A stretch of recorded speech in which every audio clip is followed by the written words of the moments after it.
Hello everyone, welcome back to my YouTube channel and my name is Ankur Verma.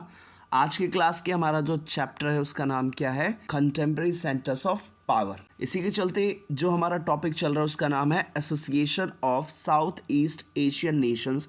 That means हम बात कर रहे हैं आसियान की।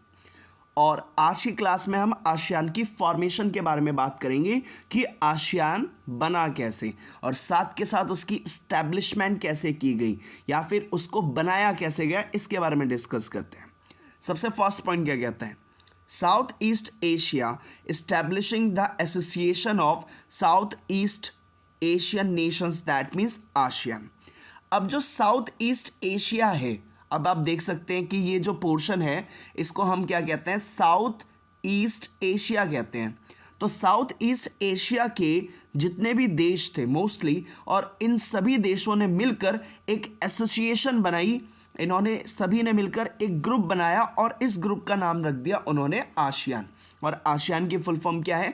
आसियान की फुल फॉर्म है association of south east Asian Nations की। ये एक ऐसा ग्रुप है जो कहाँ के देशों का है? साउथ ईस्ट एशिया के देशों का है। और इन्होंने मिलकर किसकी फॉर्मेशन की? आसियान की। अब आसियान की फॉर्मेशन हुई कब? तो आसियान वॉज एस्टैब्लिश इन 1967। तो 1967 में आसियान की क्या की गई? इसकी इस्टेब्लिशमेंट की गई, इसको इस्टेब्लिश किया गया। और इस्टेब्लिश किया किसने? 5 कंट्रीज थी इस रीजन की। तो यहाँ पे लिखा है by 5 countries of this region, कि इस रीजन की 5 कंट्रीज ने 1967 में किसको इस्टेब्लिश किया? आसियान को इस्टेब्लिश किया। अब ये 5 कंट्रीज है कौन कौन सी? सबसे पहले इंडोनेशिया, इसके बाद मलेशिया, फिलीपींस, सिंगापुर और लास्ट में आ जाता है थाईलैंड। इन 5 देशों ने मिलकर क्या किया? बैंकॉक के अंदर एक डिक्लेरेशन किया, एक घोषणा पत्र निकाला और इसी से इन्होंने किसकी फॉर्मेशन कर दी? आसियान की। तो आप ये देख सकते हैं, ये 5 कंट्रीज हैं, इन्होंने क्या किया? बैंकॉक के अंदर डिक्लेरेशन किया, एस्टैब्लिशमेंट की, और वो भी किसकी एस्टैब्लिशमेंट की? आसियान की। तो आसियान की एस्टैब्लिशमेंट हुई थी 1967 में। और कितने कंट्रीज ने की थी? 5। कौन कौन सी? Indonesia, Malaysia, Philippines, Singapore, Thailand. और इन्होंने एक डिक्लेरेशन साइन किया और उसका नाम क्या था? Bangkok declaration. अब बात करते हैं ओवर द ईयर्स, मतलब कुछ टाइम या कुछ सालों बाद क्या हुआ?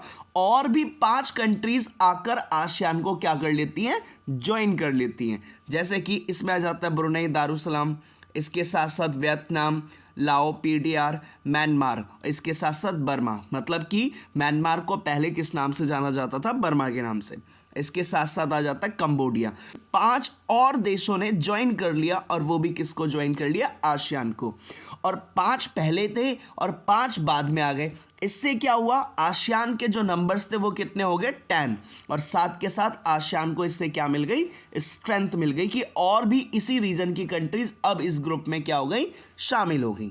तो ये था फॉर्मेशन ऑफ आसियान। अगर हम एक बार फिर से रिकॉल कर लेते हैं तो साउथ ईस्ट एशिया के नेशंस ने मिलकर इन्होंने किसको बनाया? आसियान को बनाया। और आसियान की फुल फॉर्म क्या है? Association of south east Asian Nations. ASEAN की स्टैब्लिश किया गया 1967 में। 5 कंट्रीज ने किया था। कौन कौन सी थी? इंडोनेशिया, मलेशिया, फिलीपींस, सिंगापुर और Thailand.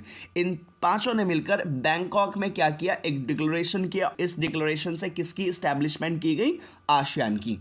And over the years, कि कुछ सालों बाद क्या हुआ? और भी 5 देश इसमें ऐड ऑन हो गए आसियान में। कौन कौन से? ब्रुनेई हो गई, वियतनाम हो गया, लाओ, पीडीआर हो गया, म्यांमार हो गया, और इसके साथ कंबोडिया। इन 5 कंट्रीज ने किसको ज्वाइन किया? आसियान को। और इसी से आसियान के जो नंबर्स थे, पहले 5 थे, अब वो कितने हो गए? 10।